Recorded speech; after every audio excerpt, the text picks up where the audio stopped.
Live, baby. Man, it's week 5 and we live. It's me, your boy VO the Face. Got my boy Jay Reese, the gambler, in the building. What's up, Jay Reese? All Bear Bros back in the building. Back in the building, man. It's too early for one right now, but we're going to get some cracked open shortly. Trust me. Yes, Big game sir. on the schedule, man. A lot of headlines to dive in. Without further ado, we'll go ahead and jump right into the headlines. And I think one of the biggest ones this week is all the returning players coming back from that physically unable to perform list. We got our boy Taylor coming back this week. We got Cooper Kupp coming back this week. Also, Kamara came back last week, but it was kind of his slow reintroduction.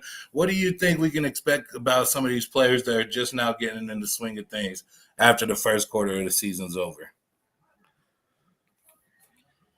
Well, man, first we're going to start with the boy Jonathan Taylor. He just recently got a contract of, I want to say 42 million, 26 million guaranteed. That should Big be bread. a lot of motivation for him on the field. Not so much today. He may actually just spell Zach Moss in a couple moments and in a very tough matchup. So I don't know if today is the day to get Jonathan Taylor in your lineup, but like you always say, man, you can never sit your studs. And the boy Cooper Kupp, he is coming back from a hamstring injury. Is going to get a full allotment of the snaps. He is not on a snap count. Cooper Kupp is ready to go after being down for 4 weeks with the hamstring. So this is going to be real intriguing to see how it affects Puka Nacua. But at the same time, Cooper Kupp should definitely be in your lineup. Yeah, definitely start Jonathan Taylor and Nakua, but Jonathan Taylor and Kupp, but you kind of touched on the two players that'll be affecting the most. Would you be confident in starting Nakua and Zach Moss this week? Puka, yes. Zach Moss, not so much, just because it is a tough matchup against the Tennessee Titans, and you don't know what Jonathan Taylor is going to do. So I definitely wouldn't be starting Zach Moss. All right, man. And that was a red zone alert from this early game.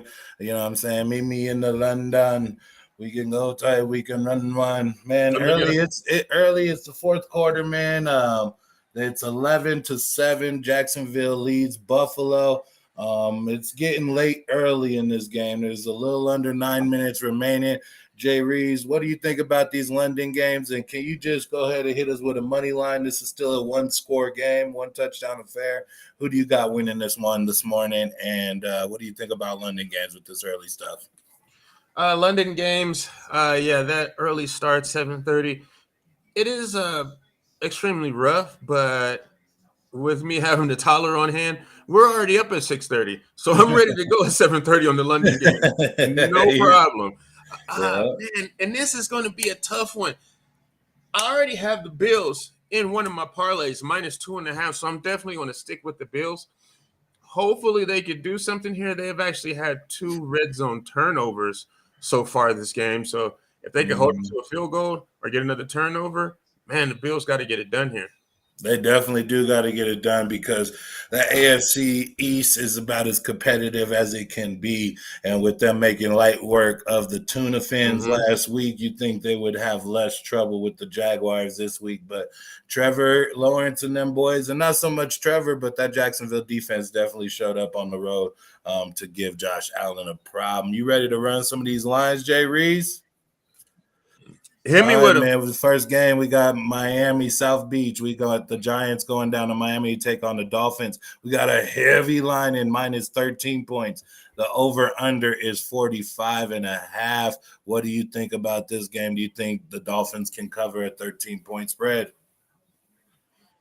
Steamroll session. Ooh. I'm definitely going with the Dolphins here, -13. I think they win by 14 to 21 points. I don't know if you peeped that game this past Monday, the Giants versus the Seahawks. The Giants literally have nobody on their offensive line, giving Daniel Jones no time to throw. He was running for his life. I think he'll be doing the same thing up against the boy Bradley Chubb in this game, man. Not looking good for the Giants. Steamroll session. Yeah, it's something Sorry, we just got a rushing touchdown scored by Travis Etienne. It looks like it is now getting too late for the Bills to make anything happen.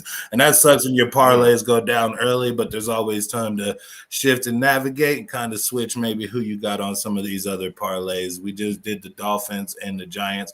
We're going to go straight into the next game on the schedule, which is the Indianapolis Colts hosting the Tennessee Titans. They got the Colts getting 2.5 points, hosting their division rivals. And the over-under for this game is at 43.5. Jay Reeves, what do you think about some of those numbers I just railed off to you? The Titans have been looking majorly underwhelming on offense, man. The boy DeAndre Hopkins looks semi-washed, and that's really tough to say, man, because remember this guy from back in the day being one of the top receivers year in and year out, and now it just kind of looks like he lost a few steps. So with that being said, man, I'm liking how Anthony Richardson is looking out there, man. And I got something coming up for you later involving the boy Anthony Richardson. But go ahead and give me the Colts on the money line. Colts, I don't even know. You don't even want the points. You said throw them 2 funky little points away. All right, man. With me in that game, I'm actually going to take the points with the Colts at home. I think they'll be able to cover. I don't see it. I don't see that being a problem. Money line, yeah, we'll do money line with the Colts because if they're not going to lose by 3. So we'll see how that goes. Next one on the schedule: New England hosting the New Orleans Saints. We got the New England Patriots giving up 1.5, even though they're the home team. The over/under for this game is at an underwhelming 39.5. Jay Reeves, what do you think about that over/under? You think we'll hit it with 2 offensive teams that have been challenged? I don't know, man. This game smells like 10-13 to me, so I would definitely go under that number. Derek Carr has been looking real lackluster. Now that he picked up a shoulder injury, he looks even worse. Offensive line not giving him any time to throw. And on the other side, we got Mac Jones, who got benched for Bailey Zappi last week. Zap, zap, zap, zap, zap. And with that being said, man, I don't know. Somebody always needs to stroke his ego to make him feel better. And with him getting benched last week, he probably doesn't really feel like the man for the job. Let's see if he wakes up for this game. As far as what side I'm going, I think I'm going to have to take the Saints on this one, but I'm just going to money line. Yeah, Saints money line. You ain't taking no points today, man. Maybe this AFC North game where points are hard to come by will help you take some points. We got the Pittsburgh Steelers hosting the Baltimore Ravens. The Steelers are getting 4.5 points in this one. The over-under for this one's lower than the last one, which is only 38.5. This will not be a fireworks show. What do you think about this one, Jay Reeves? Yeah, man, this is scheduled to be a AFC North divisional rock fight. So it may be slow paced at times, man. I'm taking at 38.5, and I'm going over that number, man. I think we actually may get some offensive production in this game, even if it's all coming from one side. We need Pittsburgh to score a couple of touchdowns to get us over that number, man. I think it could possibly happen today. Kenny Pickett was injured with a knee injury last week and taken out of last week's game. Should be returning today. Let's see if he can get anything done. But I'm definitely rolling with the Ravens here, and I will take them minus 4.5. I don't like taking that minus 4.5, so I probably buy some points, man, and just go ahead and take them at minus 2.5. Ravens minus 2.5. There we go, man. That's going to be a tough game to call. The next game on the schedule, I'm going to skip. That's the Falcons and the Texans. We ain't got enough time to waste y'all life on that one. I'd rather talk about talking about them than just go into the talk about this game. We're going to go in the next game. We got the Detroit Lions hosting the Carolina Panthers. They're giving up 9.5 points at home. The over-under is 43 and a hooker. What do you think about this one, Jay Reese? The Detroit Dookie Lions. That's kind of a heavy spread, man. What you say, minus 9.5? 9.5, almost double-digit spread.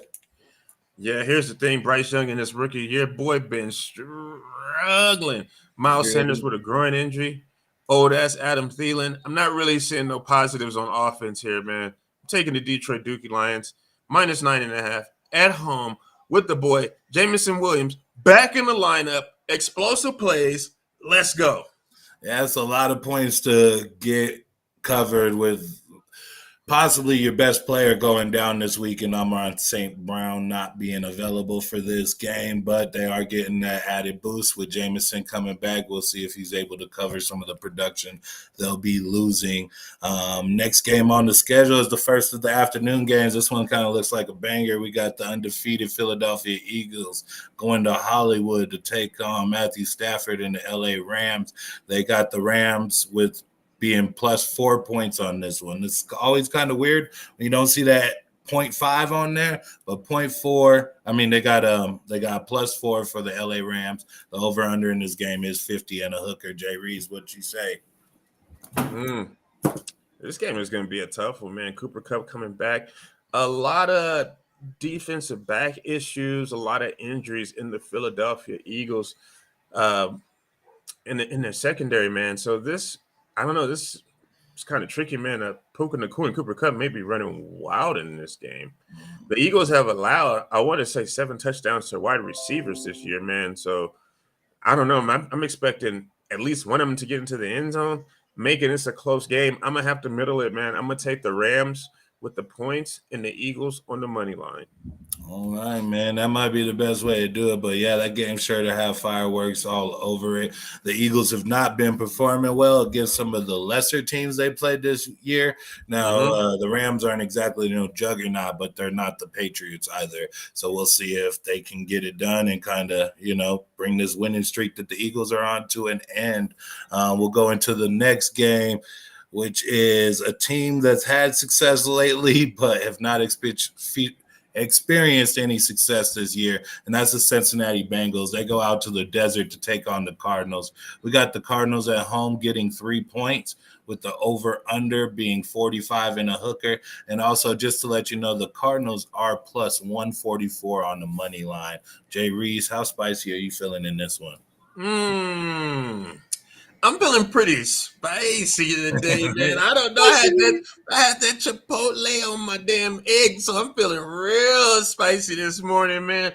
I don't know, like the Arizona Cardinals, they're supposed to be tanking, right? They're supposed to be, but they don't look like that. They look like they're playing hard. Josh Dobbs is getting the job done. Marquise Brown has returned back to form. Michael Wilson is looking like a star rookie. James Conner, you can never count that man out. Man, a whole bunch of positive production on the offensive side. Defense don't look bad either. And the Bengals look terrible. Joe Burrow can't even move in the pocket. Jamar Chase has looked the worst he's looked in the last 3 years that he's played, man. So with that being said, it's not really Jamar Chase's fault. It's Joe Burrow's fault. With that being said, man, I'm going to take the Arizona Cardinals on the money line just to do it. Just to do it because you're not respecting the Bengals gangster right now at all. Well, man, I mean, they just ain't been having. How you feel about that? Up. Huh? How you feel about that? I feel disgusted. I actually feel really I feel disgusted and like happy at the same time because I got Jamar Chase at 4 in our draft. I didn't know he was going to be there. I kind of panicked when people was just jumping all over. And I was about to cop Burrow, but Minnie snaked him from me. And that might have been the best snaking that has ever happened to me. I said it was draft night. I'm sitting over here. I stopped passing him the blood stuff. I was like, you good. Like I just kind of excommunicado this fool, man. Like, it was real strife on our friendship, but now that he's doing really bad, I feel like me and Minnie have grown closer, man, and it's just worked out that way. Man. So, I mean, I do appreciate the people that try to snipe you and end up shooting backwards, you know what I'm saying? Misfire. The gun all the way jammed, not only on that draft pick, but also on many success this year, you know what I'm saying? But speaking of success, man, there has been a lot of success, a lot of movement, a lot of noise with who's been attending these games lately. And I'll be at the Broncos-Jets games today, baby. When I picked this game, man, I thought Rodgers was going to be there, but he's not. But we got the Broncos, my Denver Broncos, hosting the New York Jets. We are giving up 2.5 points to Zach Wilson and the crew. The over-under is 42.5, and they got the Jets on the money line for 114. Jay Reeves, what say you about our hometown heroes? Are they going to be able to get it done? This is sad to say. I don't want to say it, but no. The Jets' defense is real stingy, and they're actually down one of their cornerbacks, the boy DJ Reed, one of their better cornerbacks. and I want to say their nickel corner as well. So expect to see a lot of passing from Russell Wilson. I think he's going to need it in this game to catch up, but I really want to say how you attack the Jets is through the run game. So I'm looking at the boy Jaleel McLaughlin, who showed a lot of juice last week. A lot of juice, A lot of man. juice. But I really don't think they're going to get it done. Zach Wilson actually stepped up in the last week game. He's actually looked the best he's looked all his whole career in a loss. So with that being said, this game is circled on the calendar for the Jets and the Broncos with all the shit talking in the off season. So I don't know, man. With that being said, I just think the Jets have the upper hand here. So Maybe, but I definitely think that we're gonna be in for one. I don't know. I am attending this game, and I have not attended a Broncos win in 4 years, so I don't know if I'm the bad luck I charm. think I But think I think you're the I bad be luck. losing some good games though, man. Like I mean, we be losing the good ones, like the Ravens, the Colts. Colts last year we shouldn't have lost, man. But we won't dwell on the past. We'll move forward to the future, man. This game is going to have some fireworks. Probably the game of the week. Got definitely some of the players of the weekend. And we got Kansas City Swifts taking on the Minnesota Vikings, going up to Minnesota. What do you think? The Minnesota Vikings are getting 3.5 points. They're plus 146 on the money line, and the over under is 52 and a hooker. Jay Reeves, what do you think about the Kansas City Swifts going up north? Yeah, man, the Kansas City Chiefs, man, have been looking real lackluster this year. Pat Mahomes, he just looks like he doesn't really have anybody else to throw to except for Travis Kelsey. Now, the rookie Rashid Rice, he is coming along, but in that same sense, he is a rookie. And Mhm. just with that being said, man, the Minnesota Vikings, they don't look that much better either. Got a whole bunch of offensive production and one win on the whole damn season. So I don't know, man. A lot of people are predicting that Minnesota could win this game and get back into the the NFC North race. I don't see that happening. That's Detroit's division for the taking. And with that being said, I think KC comes in, actually wakes up and covers the spread in this game. All right, man. Yeah, I could definitely see KC making some noise on the road. I don't think Taylor Swift will probably make their way to Minneapolis today, but she might. And if they do, I still see Kansas City routing them. It will be a long time coming for the Vikings before they're able to get their stuff back together. All right, two more games, and then we'll let you get in your props and the ops, Jay Reeves. Our Sunday night football game, we have the 90s battles of the classic attrition. We got the 49ers hosting the Dallas Cowboys. Neither team has been great since the 90s, but they're both pretty damn good right now. Let's go ahead and talk about who we're looking at in this game. We got the Niners sitting, giving up 3.5 points in this game, and the over-under on this game is 45. Jay Reeves, what do you think about these lines, and who do you got winning this game? Did you say either one of these teams haven't been great since the 90s? Because both of Well, these I teams. mean, what's great? I mean, finishing second ain't great. I know that because I'm a Broncos fan. I Okay. already know that. I like Okay. LeBron James. So if you Okay. finish Okay. second, you're Okay. not great, right? Yeah. Okay. I guess I can agree with you on that. But these are two pretty good ball clubs right here, man. And with that being said, both of them live and die by the defense, and one of them lives and dies by Christian McCaffrey. And that is the difference maker in this game, man. This is going to be an extra spicy matchup.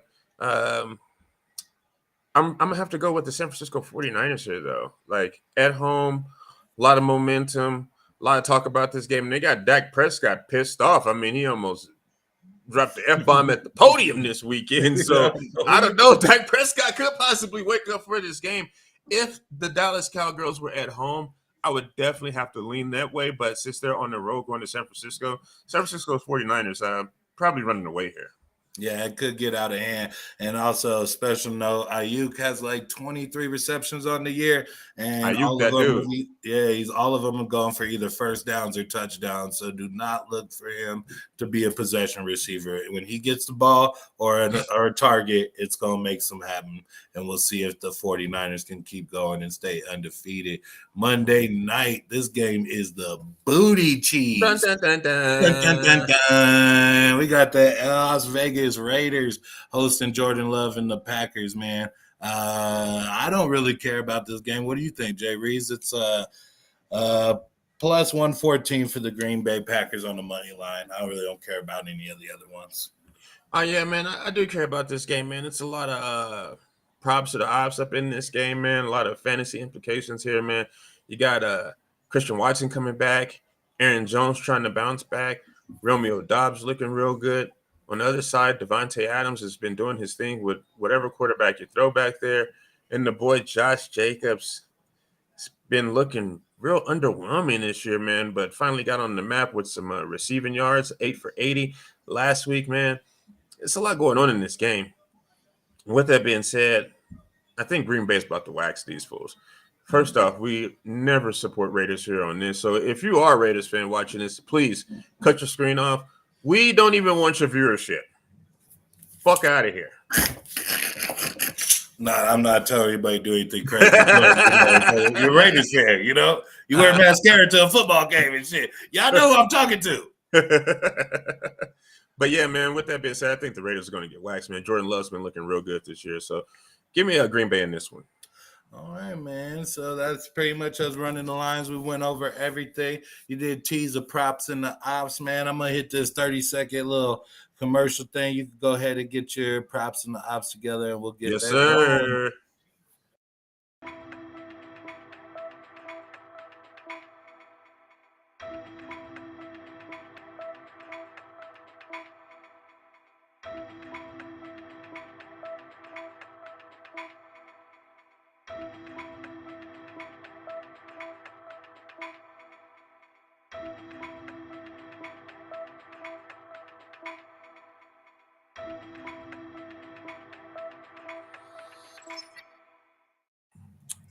All right, man. We back. That music had me thinking right there. Yeah, it kind of, that was like, what is about to happen? I don't know what's about to happen because you pretty much came up with this without me, man. So we'll go ahead and lean on you for this one. We got the props of the ops for this week 5.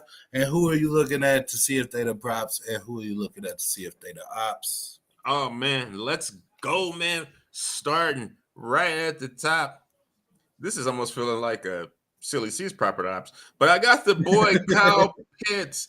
Kyle Pitts. Ball him up and get him the fuck out of there. But with that being said, man, Kyle Pitts has hit an all-time new low, man. I told you at the beginning of the season, Deebo Samuels, Kyle Pitts, get him out of here, man. And I'm like, I'm living and I'm dying by that shit, and it's starting to work out for me. With that being said, man, they have Kyle Pitts sitting at 28.5 receiving yards. Let me tell you something, Vio. Let me tell you something right quick. Let me tell you something. Talk to me. If this motherfucker Kyle Pitts can't step on the field and get fucking 30 yards today, I don't know. I'm not gonna do anything. Probably just lose this bet. But I do have Kyle Pitts over 28.5 receiving yards. Man, can you? That just sounds terrible, but can you get there? I don't know. Next on the list, I teased this earlier. The boy, Anthony Richardson. Anytime touchdown, you know when he gets around the goal line, that ball is his. Yeah. It's his for the taking, man. I got Anthony Richardson. Oh. I had it at plus 135, just went up to plus 140. Be all over that. Anthony Richardson, anytime touchdown. Next, we got on the docket the boy, Tyreek Fast as Lightning Hill. The cheetah man. Now, this is some real receiver numbers right here. They got him sitting at 92.5. Tyreek Hill will have 92 receiving yards by the end of the first quarter. Mark my words, man. I'm definitely taking Tyreek Hill, 92.5 receiving yards. And the next guy we got on the list, Jamar Chase. They got him at 82.5 receiving yards. Now, here's the thing, man. You know I don't like to root against anybody. But I'm going to have to take Jamar Chase under 82.5 receiving yards, especially when I just predicted the Arizona Cardinals to win. I think this coincides with each other, man. And to be honest, I got Jamar Chase on the team. And it's just fart city. It's a fart fest out here, man. I don't want nothing to do with this dude, and I'm definitely not putting him in any parlays or anything. I'm just going to take this 82.5, and I'm going to go under the number there, man. Man, so you say these the ops, you got to spin the block on Chase.